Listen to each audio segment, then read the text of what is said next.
Alors aujourd'hui, je vais te rappeler comment chercher le PPCM de deux nombres et également de refaire une addition de fractions. Si tu suis correctement ce que je vais dire maintenant, tu devrais t'en sortir pour la correction par la suite. Alors, si tu n'es pas sûr au départ de trouver correctement le PPCM, cherche tous les multiples de ton nombre. C'est-à-dire que si je prends, on me demande de chercher le PPCM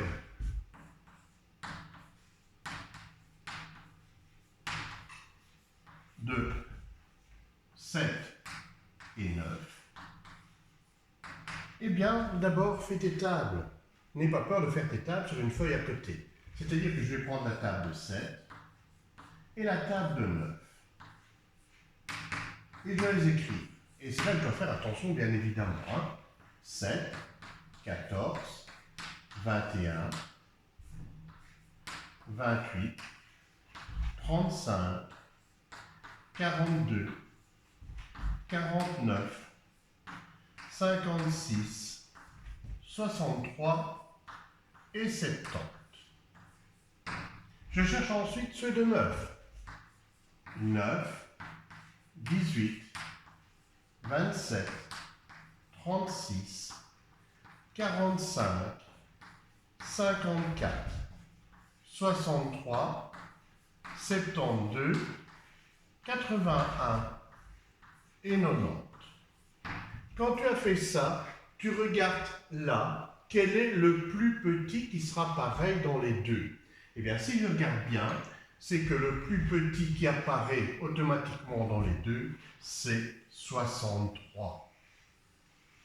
Ça veut dire que le PPCM de 7 et de 9, c'est 63. Voilà, tu dois pratiquer comme ça pour tous les nombres que tu auras. Tu dois faire attention à tes tables, mais tu pratiques comme ça et tu ne te tromperas pas.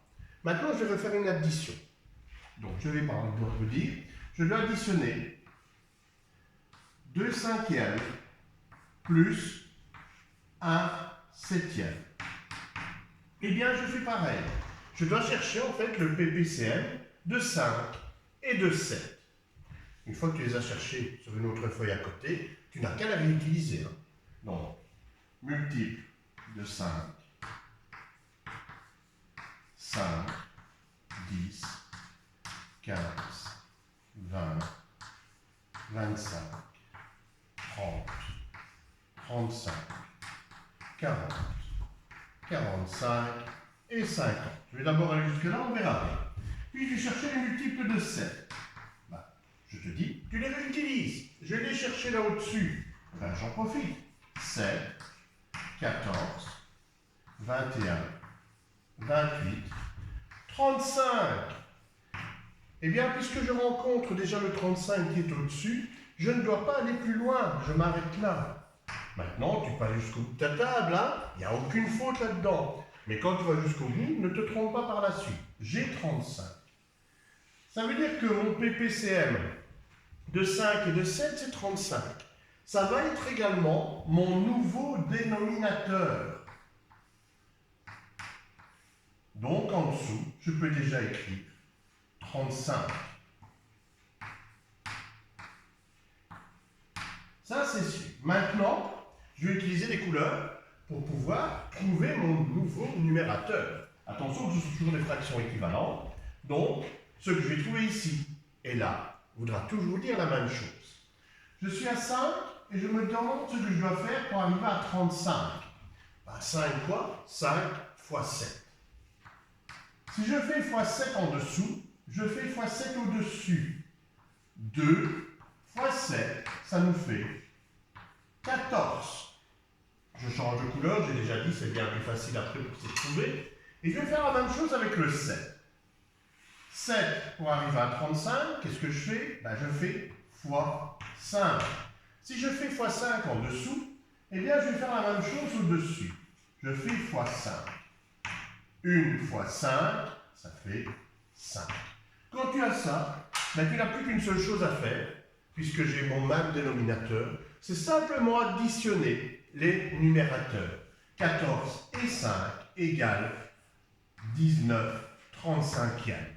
Je ne sais pas comment le simplifier, donc ça restera comme ça. Si tu avais une soustraction, eh bien, c'est le même calcul. Mais au lieu d'avoir un plus là et là, j'aurais un moins. Si j'avais eu 2 cinquièmes moins 1 septième, ça aurait fait 14 35e moins 5 35e. On n'aurait plus à ce moment-là que 9 35e comme réponse. Voilà, j'espère que ça a pu t'aider, que tu as bien compris. Tu penses bien à ce que je t'ai dit. Tu fais tes tables. Tu peux même faire toutes tes tables à côté sur une autre feuille. Moi, ça ne m'embêtera jamais. Au plus facile pour toi. Mais tu dois faire très attention lorsque tu fais tes tables de ne pas rater tes nombres. Bon courage pour la correction.